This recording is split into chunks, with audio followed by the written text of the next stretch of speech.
"Hi, you're on the Reddit Confessions channel." Her text came through just as I was picking up her dry cleaning with a friend tonight. "Don't worry, kiss mark." I didn't even finish reading it before my heart sank. It wasn't the message, it was the emoji, the kiss, the same one she used to send me before things got cold, before I became background noise in my own life. But here's the twist.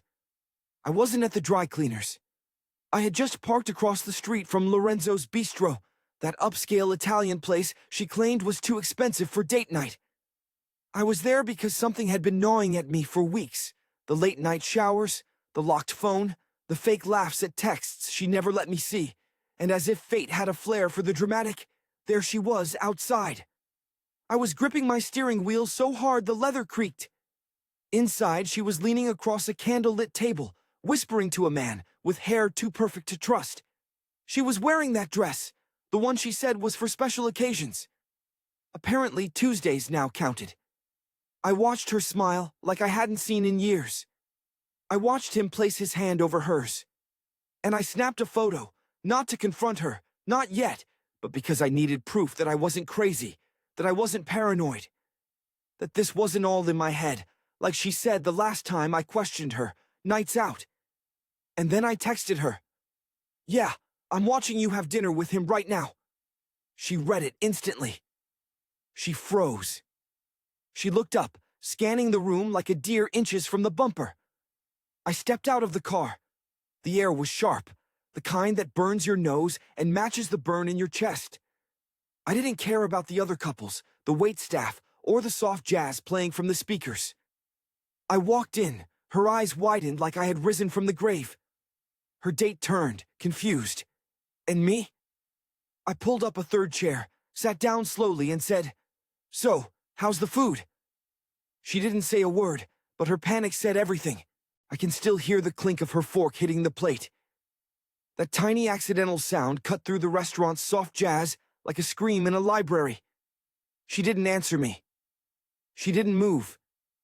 She just sat there, mouth slightly open, like the candle between us had burned a hole in her brain. Her friend, let's call him Hair Gel, leaned back in his chair like he wasn't sure if I was security, a stalker, or both. "Excuse me, can I help you?" he asked, cool as a cucumber dipped in smug. I ignored him. I was staring at her, waiting, hoping she'd say it was a mistake, that I was being ridiculous, that she was here planning my surprise birthday dinner or something that would make me feel like a for doubting her. But nothing came. Just wide eyes and that twitchy little corner smile she did when she was busted as a kid and trying to look innocent. I said I repeated calmly, or at least pretending to be. "How's the food?" I glanced at her wine glass full. "Looks like you're just getting started." Still silence. Then she spoke, finally. "Barrett, what are you doing here?" I wanted to laugh. That's what she went with. Not. It's not what it looks like.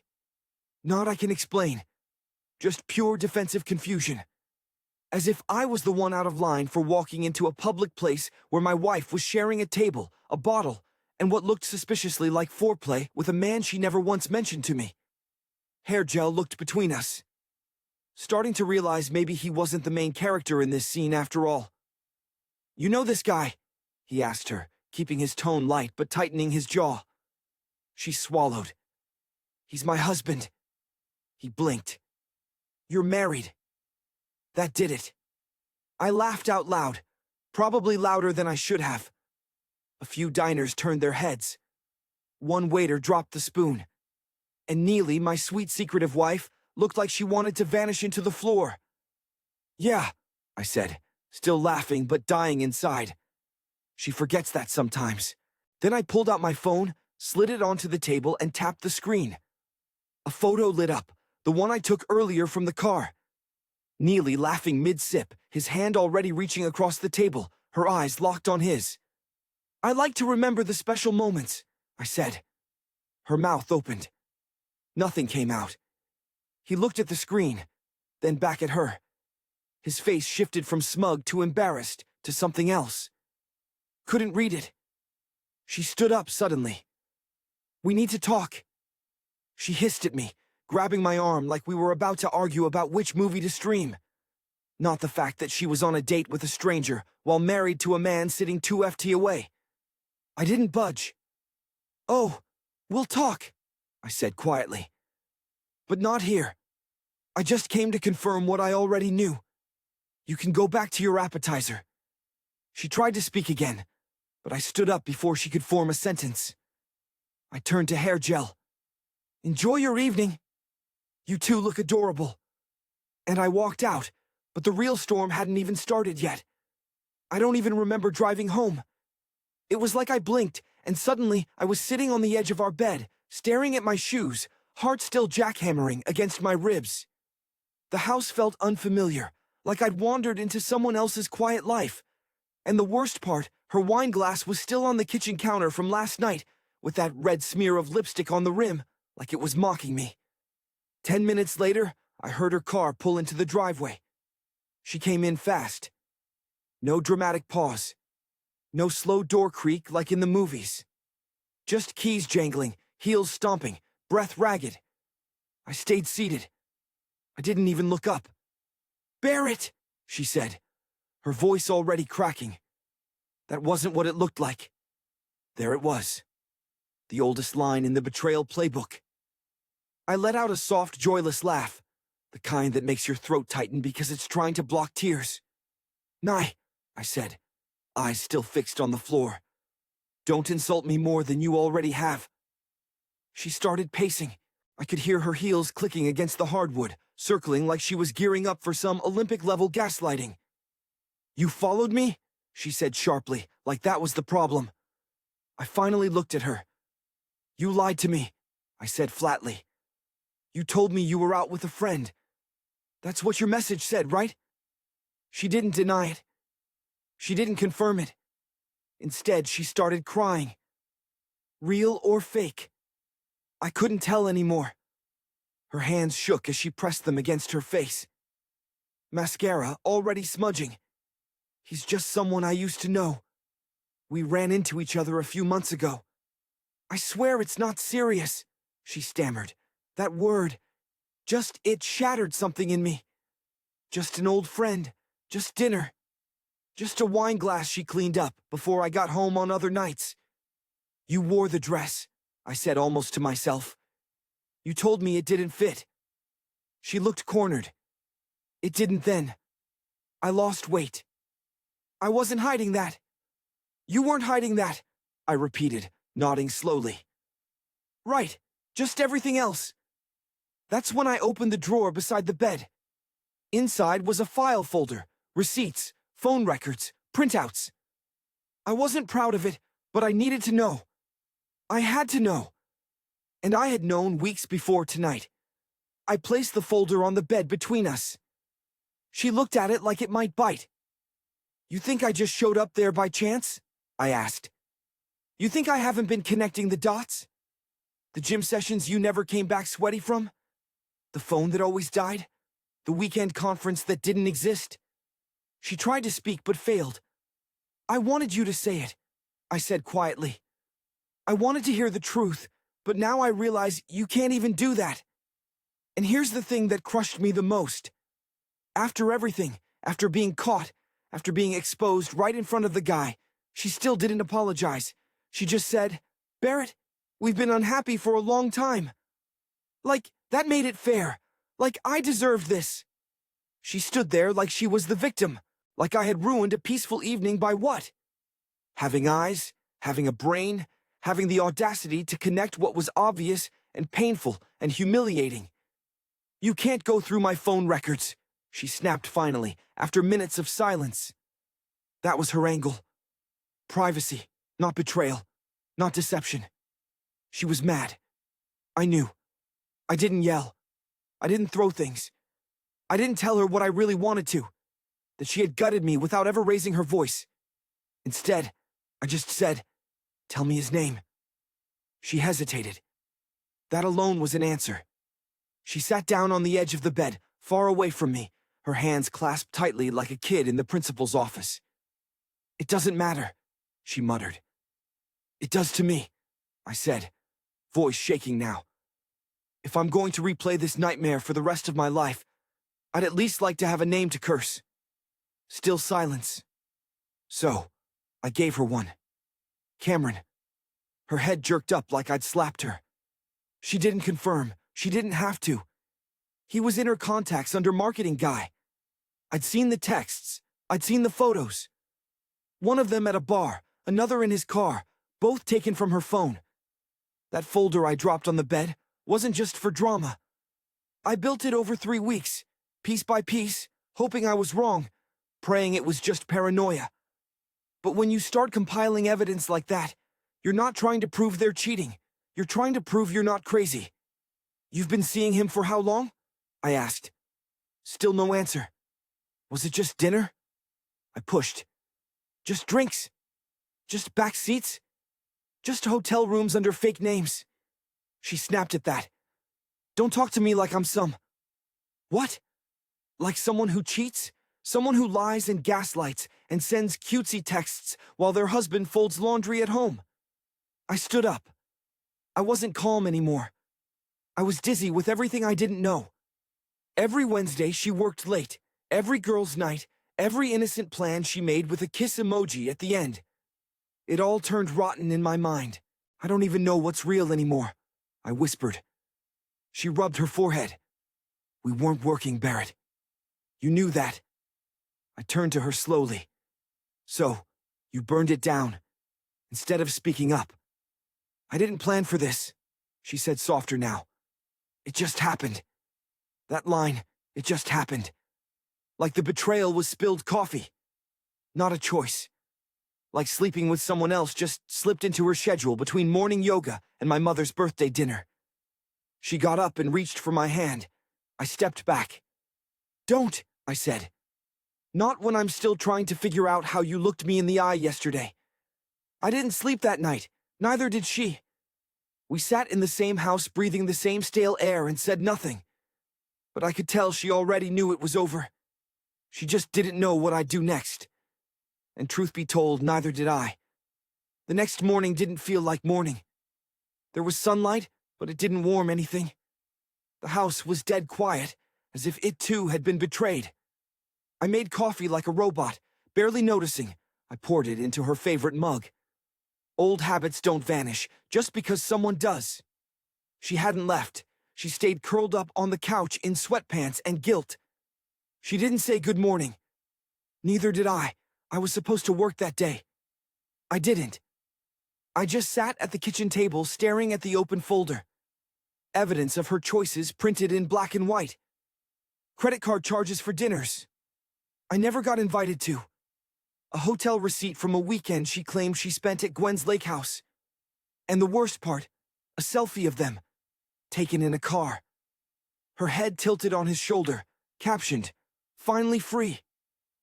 I didn't even know that photo existed until I checked our shared cloud storage. She forgot to disconnect her auto backup. When she finally spoke, it wasn't an apology. It was a question. So, what now? Just like that, as if we were deciding where to order lunch. No remorse, no trembling voice, just cold practicality. It scared me more than anything else, she'd said. What now? I repeated, not looking at her.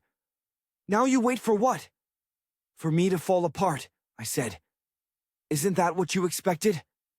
That I'd cry, beg you to choose me, forgive you because I'm the safe option. She didn't deny it. Her silence told me I nailed it. I stood up and walked past her toward the hallway. She followed, hovering like she was waiting for me to erupt, but I didn't. I opened the hallway closet, pulled down a suitcase, and placed it on the bed. You can stay here tonight, I said. I'll go to a hotel. You're leaving? She asked, surprised. You're seriously walking out? No, I said slowly. I'm removing myself. There's a difference. You're being dramatic, Barrett. That hit hard. Not because it was true, but because it was her reflex to belittle, deflect, shut me down. I used to brush it off. Now I saw it for what it was. Disrespect wrapped in familiarity.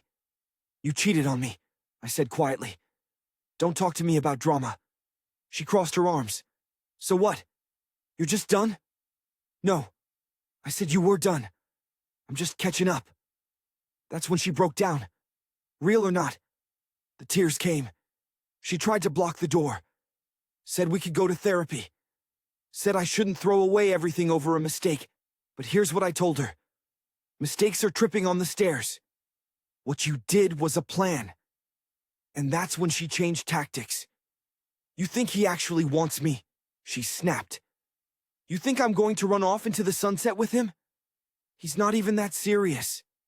I blinked. Then you blew up our marriage for nothing. That shut her up. The thing about betrayal is, it's not always about love. It's about power. She thought I'd crawl, thought I'd compete, thought I'd fight for someone who already gave herself away. And maybe I would have if she told the truth the first time, but she waited until there was nothing left to save. It was past midnight when she finally crept into the bedroom. I was awake, of course, lying on top of the covers, staring at the ceiling, counting every second she stayed in the house like it was a punishment. I'd gone through every phase, rage, sorrow, disbelief. But now I was somewhere darker, numb, detached. I could have been a statue and still felt more alive than I did then. She didn't turn on the light, just stood in the doorway like a child, afraid to wake a sleeping parent. After a moment, she stepped closer and sat at the foot of the bed without asking. Her weight barely shifted the mattress. I need to tell you something, she said. I didn't respond. She took that as permission. She started talking, not loud, not apologetically, almost clinically, like she had rehearsed it in her head 100 times, and finally gave herself permission to recite it. She told me she met Cameron at a work event, a networking brunch she didn't invite me to, because it was only for professionals. They kept in touch, shared books, music, coffee. Then one night, he kissed her. She didn't stop him. It felt nice to be wanted, she said. I just stared at the ceiling. Then she said the words, I'll never forget.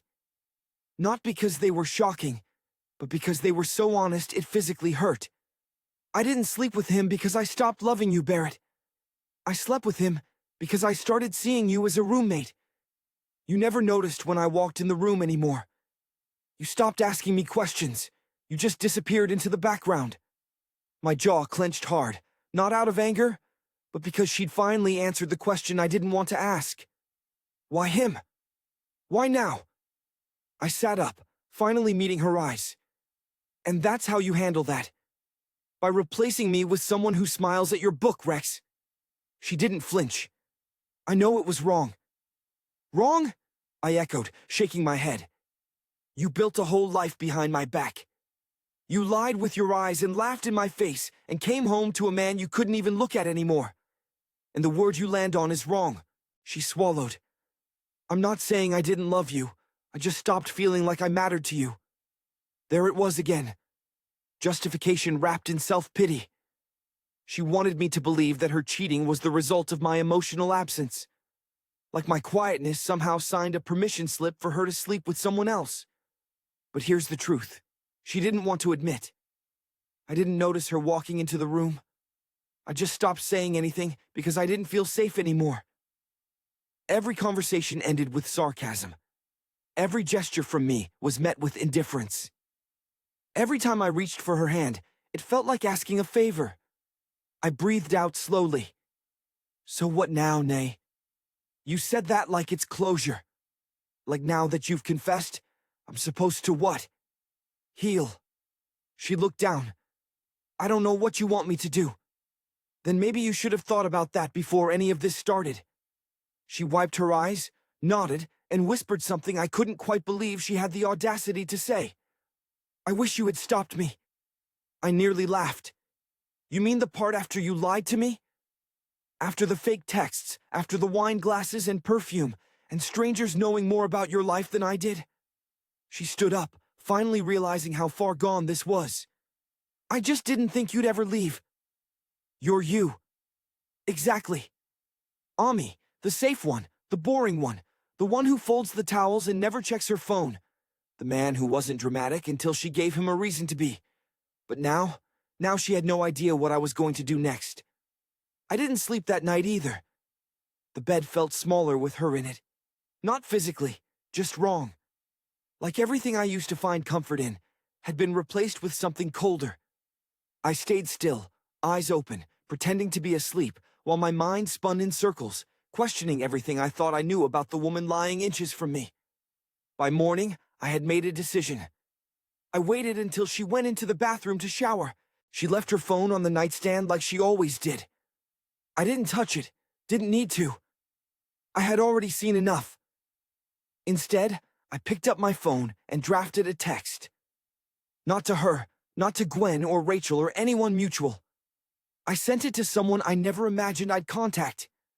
Cameron, the man from the restaurant, the man with the wine glass, the man who was apparently just someone I used to know.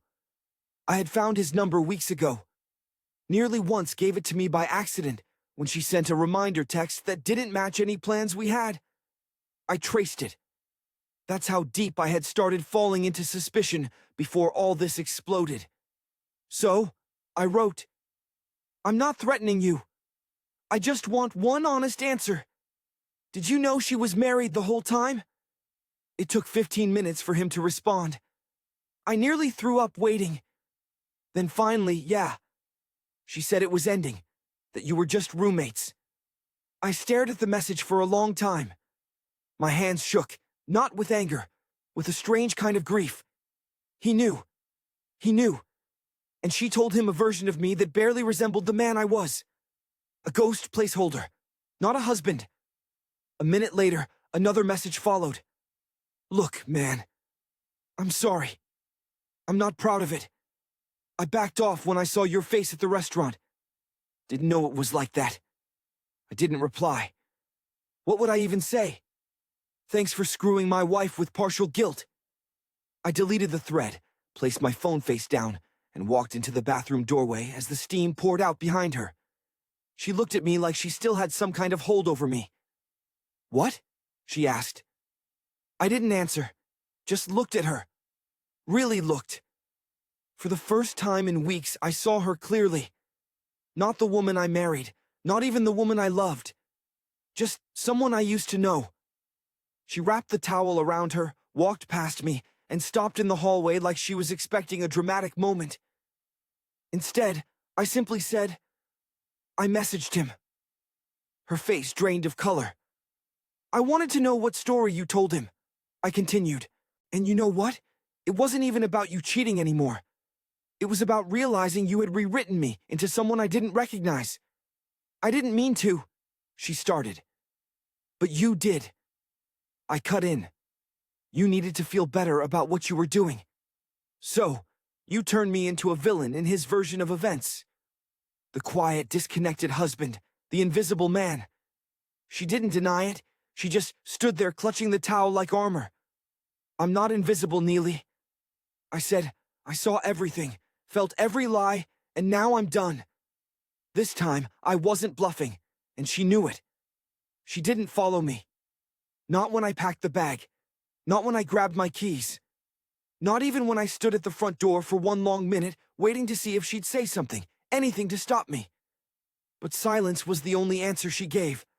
There was no speech, no final plea, no dramatic apology, just the soft thud of my shoes on hardwood as I walked out of a life that no longer belonged to me. For the first time in weeks, I wasn't shaking. I didn't even cry.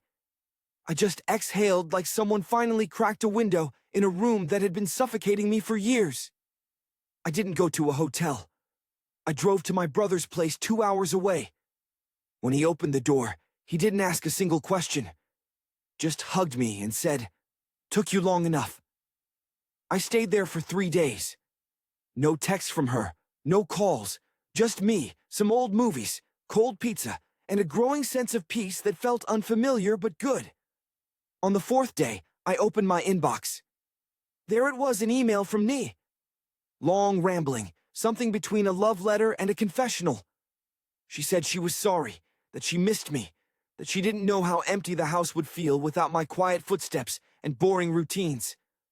And then she wrote, "Maybe someday we can talk, even just as friends." I didn't respond. Instead, I forwarded the email to my lawyer. It wasn't about revenge. I didn't want to destroy her. I didn't even want to hurt her. I just wanted out cleanly. Quietly. Finally, the divorce was filed. She didn't contest it. 6 months later, I moved into a small apartment with terrible wallpaper and the best morning light I've ever seen.